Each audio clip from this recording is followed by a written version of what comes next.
costs that they owe the county. And how many months in arrears was that? Oh, they moved out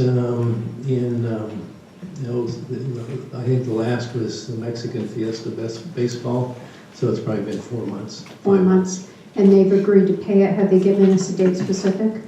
Typically, this particular company, once they agree to pay a bill, pays pretty quickly.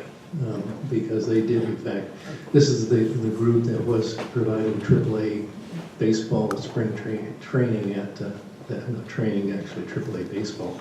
At the stadium, they moved to El Paso and they paid the rent basically all in advance for the particular period. So I think we're probably fairly reasonable, actually assured that they're going to pay this bill now that they've agreed to. So we are not going to be, we're just going to accept these. We're not going to be writing off, because this item says we're going to be writing off, and that includes that 43,000 includes that amount of the 25,000. No, we will, what obviously the memorandum that I received from the Deputy County Administrator, AFA, who oversees the stadium, indicated that obviously This just occurred? Well, occurred last week. Okay, because we did in fact question him and requested a response and never received a response from him on this. So that's why there's confusion. So if he could respond a little more quickly in the future.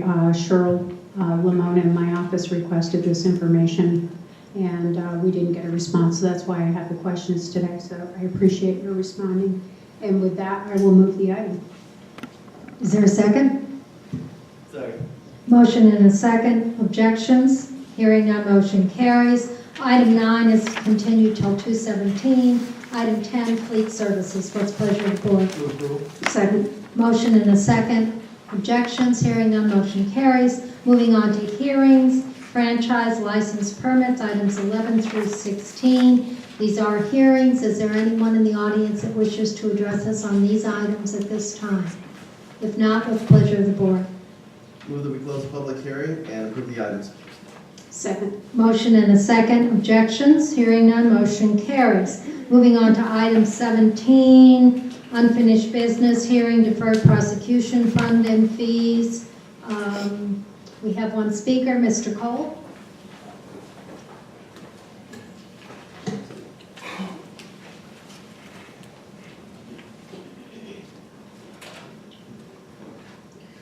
I do apologize about the earlier confusion, but when I read the agenda yesterday online, I was sure I saw where that item on the agenda. I think what your confusion is, where there were two items, item 3 and item 4. Item 3, which was submitted by District 2, said title was budget hearings. It didn't mean it was a hearing, so I think that's where your confusion was. Well, I thought I saw a separate statement in parentheses on that item that said public hearing. I may have misread. If so, I apologize. I don't see it. But anyway, my name is still Christopher Cole. I'm still in Tucson. I'm still the first vice chair of Pima County Libertarian Party. And I'm speaking on behalf of the Libertarian Party of Pima County. The Deferred Prosecution Program is a program that has great potential for doing good. I have not been able to do enough research to know how much good it has done, but the Pima County Libertarian Party officially approves taking the funding of this program out of politics. There will be, if this goes through, no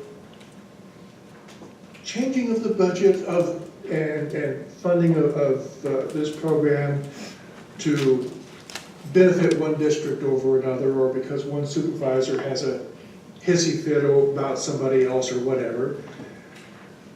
And so this is all for the good, and the Pima County Libertarian Party approves of this. The only complaint that we have is if you look at the fees under the misdemeanors, there's 2 levels. Marijuana possession is considerably higher than every other misdemeanor, and there's no reason for that other than caprice. All misdemeanors should be the same. the $80 one-time program fee, not $80 for all of them except marijuana possession, which is, if I remember correctly, $150. I may be wrong on that, you know, I didn't look at the numbers before I walked out here, I forgot to. But the point is, there should not be a two-tier there. Should all be $80. And that is the only objection that we have to this funding proposal. Other than that, we endorse it and approve of it. And I thank you. Thank you. Did someone want to address Mr. Cole's comments on the bifurcation of the fees?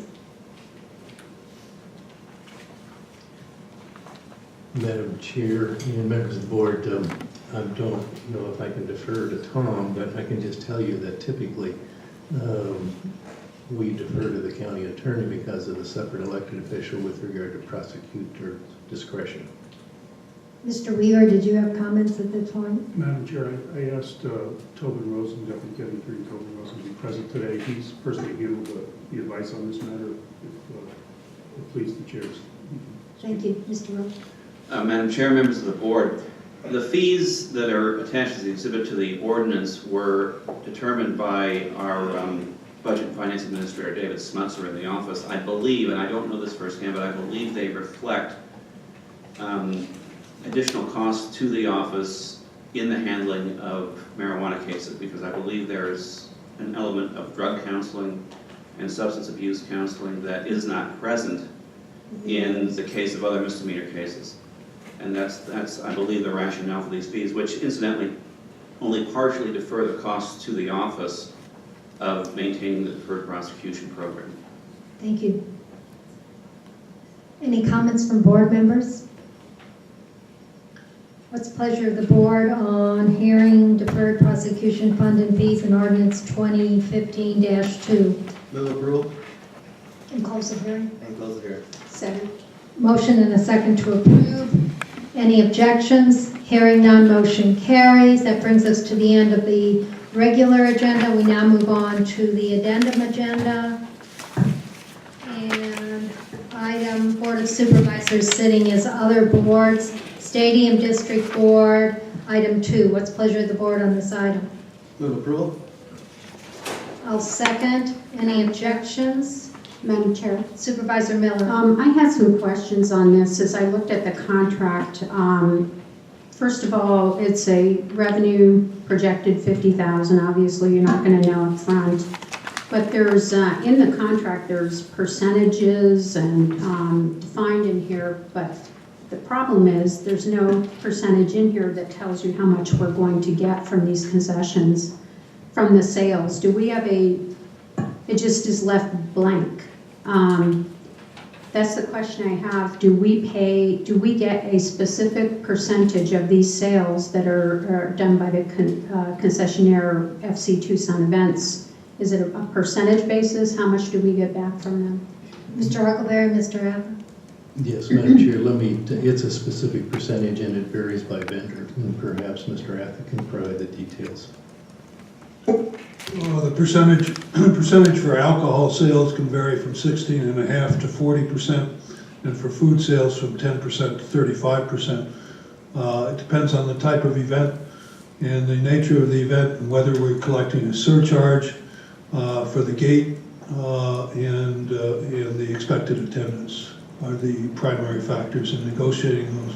We have such a wide range because of the widely different types of events that we currently host at the stadium, and different types of events have different, and promoters have different expectations as far as the percentage. So you do a separate contract for each event? We do a separate event authorization for each event that allows us to have this basic contract which defines the requirements as far as the alcohol, state alcohol commission, and also as far as the insurance and other basic elements, but we execute a separate event authorization for each event with the vendor. Okay, and one thing I'm not understanding, you said alcohol between 16.5% and 40% and food between 10 and 35% depending on the event. What would drive different percentages depending on the event? I don't understand that. Maybe I'm missing something.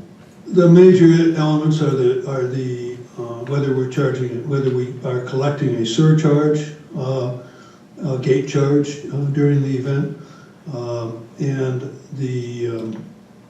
the size of the event. In small events, we typically do not collect a very large percentage if it's a very small event in order to promote additional events of that type. So the vendor gets a higher percentage if it's a smaller event. And who gets the gate charge? Does the Pima County receive the gate charge? Pima County receives the gate charge if Okay. there is a gate charge. And that's only when there's large events? Typically, yes. Okay. That's correct. And, okay, so, right. Thank you. Any further questions? We have a motion on the floor. Are there any objections? Hearing none, motion carries. Moving on to item 3, Board of Supervisors budget hearings. Supervisor Valdez. Madam Chair, this item is really a continuance of my comments during the board budget hearings last year, where I made it very clear that budgeting and appropriations is the sole venue of the 5 members of this board and no one else. Some folks actually heard that and have understood what that meant. Others have not been as good. But regardless of what their actions was, this continuance, or this is a continuance of that discussion, in that I wanted to make sure that we as a board had hearings, and the reason why I wanted to make sure they were hearings, first of all, the board can act, the public can testify, and the departments and entities that are involved are to be here, and really, if they're looking for an increase in budget or looking to do different things, well, you know what, it's probably, I believe, a very good thing that they not only tell the 5 of us, that they let the public know, because frankly, I believe it was Chris that said the public has a right to know. And he's absolutely right, and I've made that statement over and over and over again. Regardless of whether or not the public agrees or disagrees how we spend the money, the public has a right to know. And that's a fundamental belief that I have, and I think many of us on this board have.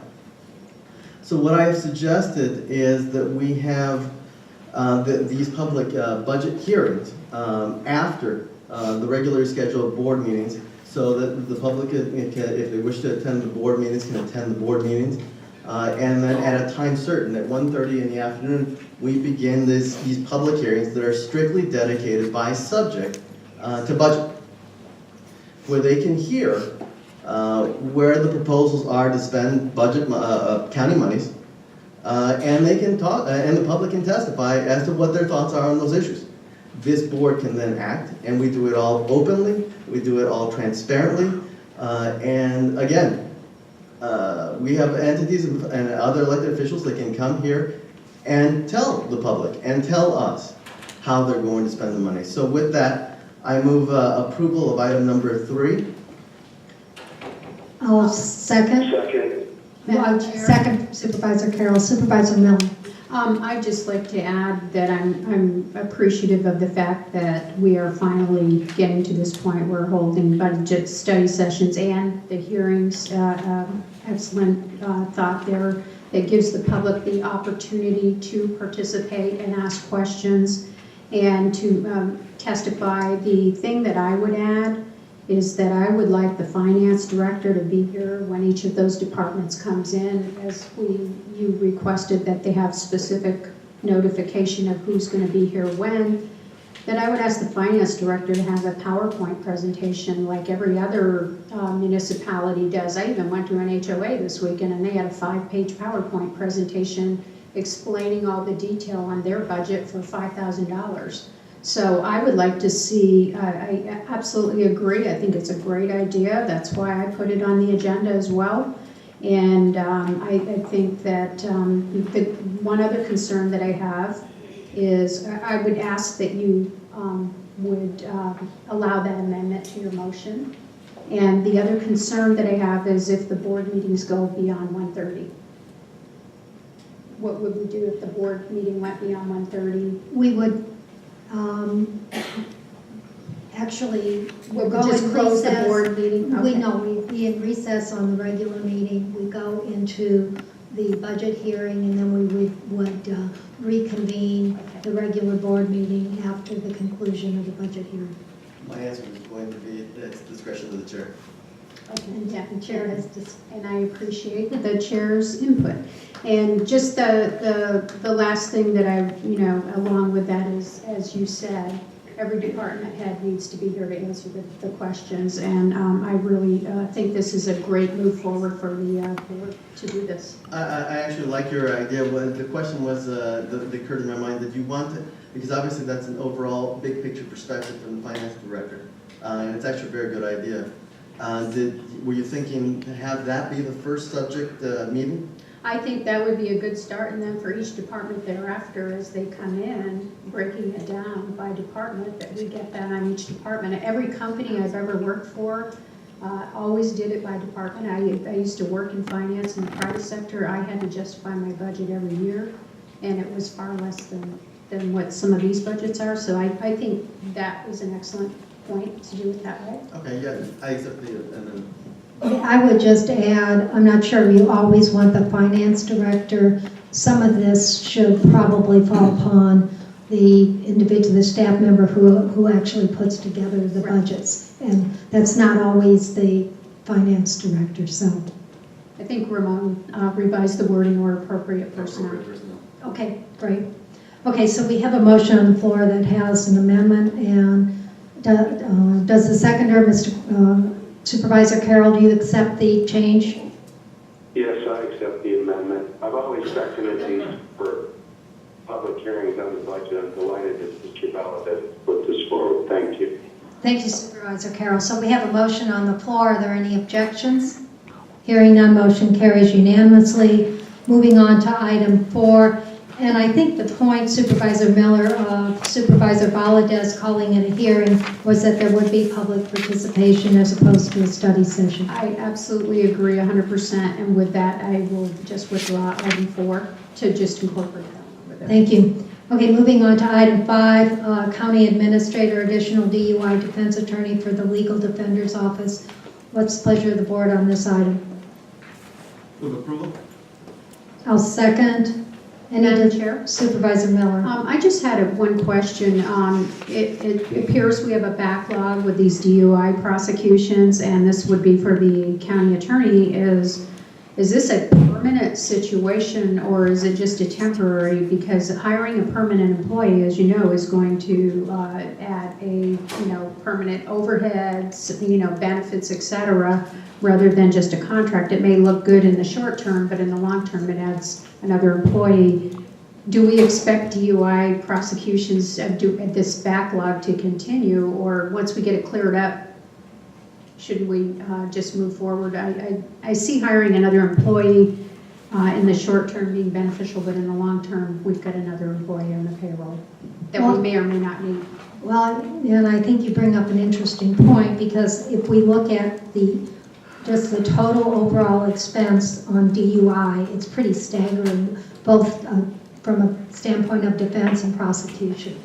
Mr. Huckleberry, do you have any comments? Yes, Madam Chair, members of the board, this is not a backlog, this is a shift in caseload. Right now, the predominant component of this caseload is handled by contract attorneys, and if you look at the material, the actual cost to handle a DUI, whether it's a misdemeanor or felony, is more costly for contracted attorneys as opposed to internal employees. We believe that this is an appropriate cost-saving measure and are recommending it to you. And no, we do not expect the number of DUIs to decrease. You can look at a 10-year trend, and they are stable and increasing. So your calculation is over what time frame? I must have missed that. In terms of this savings projection of 68,000? Yes, it's looking at the actual caseload cost coming from our case management system that's been in operation within indigent defense, and it's probably going back and looking at 2 years of data. And so I think our view is that we can actually reduce cost in providing driving under the influence defenses internally by a staff person as opposed to a contract attorney. Okay, that makes sense to me. Thank you. Okay, we have a motion and a second on the floor. Any further discussion? Any objection? Hearing none, motion carries. Moving on to item 6, real property. Move approval? Second. Second. Motion and a second. Any objections? Hearing none, motion carries. Moving on to grant applications, items 7 and 8. What's the pleasure of the board? Move approval? Second. Motion and a second to approve. Any objections? Hearing none, motion carries. Finally, boards, commissions, and/or committees, items 9 through 13. What's the pleasure of the board?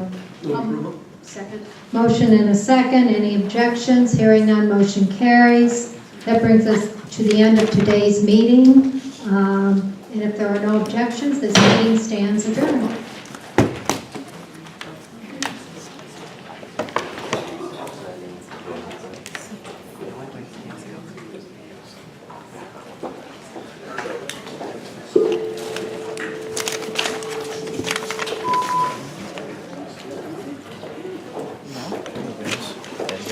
All right, I'll see you next week.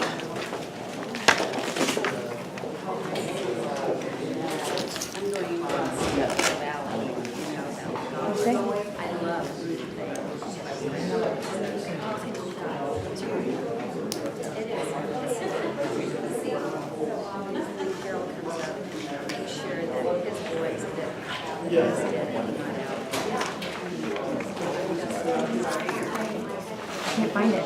I tried. It's not on there. You have to look at the whole video, yes.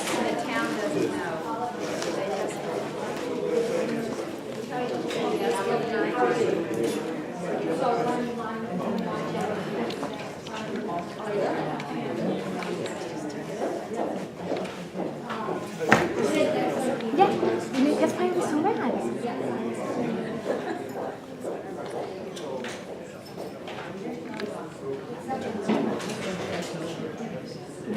Yes. No.